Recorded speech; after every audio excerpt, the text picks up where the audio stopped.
আজকের ভিডিওটা কোথা থেকে শুরু করব একদমই বুঝতে পারছি না, তবুও কিছু কিছু ক্লিপ আপনাদের সাথে শেয়ার করলাম। আর আজকে ছিল আমার দাদার জন্মদিন, তো সেই নিয়ে থাকছে আজকের ভিডিও। নমস্কার সবাইকে, আশা করি সবাই ভালো আছেন। প্রতিদিনের মতন ঘুম থেকে উঠে আমি বিছানাটা গুছিয়ে নিচ্ছিলাম। যেহেতু শীতটা চলেই গেল, এখন তো আর লেপ ব্যবহার করা একদমই হবে না, তাই ভাবলাম লেপটা একদম উঠিয়ে ফেলি। তো আমি ল্যাপের কাভারটা ধুয়ে দিয়েছিলাম সকালবেলা উঠি, আর ল্যাপটা রোদে দিয়ে রেখে দেবো। এখন আমি বিছনাটা ঝেড়ে নিয়েছিলাম। বিছনা ঝাড়া শেষ করে আমি সকালে নাস্তা খেয়ে নিয়েছিলাম। আর আজকে নাস্তাতে ছিল একটা ডিম পোস্ট, আর সাথে বিটরুট আর মিষ্টি কুমড়া ভাজি ছিল। এটা অল্প একটু তেল দিয়ে আমি একটু সিদ্ধ সিদ্ধ করে নিয়েছি। সকালে আমি একটু হালকা খাবারই খেতে পছন্দ করি।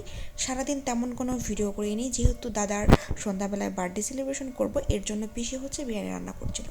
প্রথমে এখানে বিরিয়ানি রান্না করার জন্য আলুগুলো ভেজে নিচ্ছিল, আর এরপর মাংসগুলো ভেজে নিচ্ছি। মাংস ভাজার পর এখানে মশলাগুলো খুব সুন্দর করে কষিয়ে নিচ্ছিল। আমি আর বললাম না এখানে কী কী মশলা দিয়েছি, কারণ এর আগে অনেকবার আমি বিরিয়ানির ভিডিও আমার পেজে দেওয়া আছে। আর এরপর পোলাওটা সুন্দর করে মেখে নিচ্ছিল। এই সবগুলো রেসিপি কিন্তু আমি আমার পেজে দিয়েছিলাম, এর জন্য খুব অল্প অল্প করে আপনাদের সাথে শেয়ার করছি, খুব বেশি ভালোভাবে বলছি না। তো এখানে তেল দিয়ে গোটা গরম মশলা আর পেঁয়াজ কুচি দিয়ে দেবে। খুব ভালোভাবে ভাজা হয়ে গেলে চালটা দিয়ে দেবে, যে চালটা মেখে রেখেছিল। চালটা খুব ভালোভাবে ভেজে নিতে হবে। চালটা যত ভালো ভাজা হবে, পোলাওটা বা বিরিয়ানিটা কিন্তু তত টেস্ট হবে। এরপর পরিমাণ মতো জল দিয়ে দিয়েছি, আর ভেজে রাখা আলুটাও কিন্তু দিয়ে দিয়েছিল বিরিয়ানিতে। আলুটা বিরিয়ানিতে খুব ভালো লেগেছিল আমার কাছে। আর লাস্টে যে মাংসটা রান্না করা হয়েছিল সেটা দিয়ে খুব ভালোভাবে মিক্সড করে নিচ্ছিল। আর সবশেষে কিন্তু ঘি আর সস দিয়ে দিয়েছিল। এটা দিয়ে খুব ভালোভাবে মিক্সড করে ঢেকে রেখেছিল। বিরিয়ানি রান্না কিন্তু অলমোস্ট ডান। আর এটা যতটুকু বাকি ছিল এটা আমরা ঢেকে রেখে দেবো, এরপর এটা হয়ে যাবে। আর সন্ধ্যাবেলায় দাদার বার্থডে সেলিব্রেশন। এই তো আমাদের বার্থডে পর দাদা বসেছিল, আর এদিকে সবাই ছিল। এখানে মৌ, সুমনা, সুপ্তি আর সুদীপা ছিল।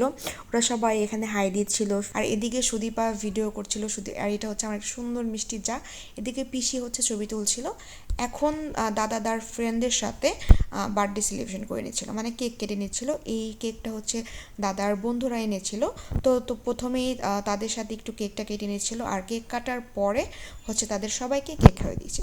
অন্য একটা কেক কিন্তু দাদা তার বোনদের নিয়ে কেটেছিল, ওই ভিডিওটা আসলে নেওয়া হয়নি, ওই ক্লিপটা। আর এদিকে আমি কিছু ছবি অ্যাড করে দিয়েছিলাম। তো আজকে সারাদিন থেকে সন্ধ্যাটা অনেক ভালো গিয়েছিল। আর এরপর আমি দাদাকে কেক কেটে কেকটা খাওয়া দিয়েছিলাম, আর আমিও কিন্তু একটু কেক খেয়ে নিয়েছিলাম। তবে কেকটা কিন্তু বেশ ভালো ছিল, আমার কাছে ভালোই লেগেছে। এটা কফি ফ্লেভারের কেক ছিল। আর এদিকে পিসি দাদাকে মানে আশীর্বাদ করে ধান দুব্য দিয়ে। আর এখন আমরা সবাই মিলে দাদাকে ধান দুব্য দিয়ে আশীর্বাদ মানে বরণ করছিলাম যাকে বলে। এরপর আমরা সবাই বলছিলাম যে প্রণাম করব। এই প্রণাম করার জন্য অনেক বড় একটা ইতিহাস আছে। আমরা সবাই মিলে দাদার পায়ে ধরে রেখেছিলাম।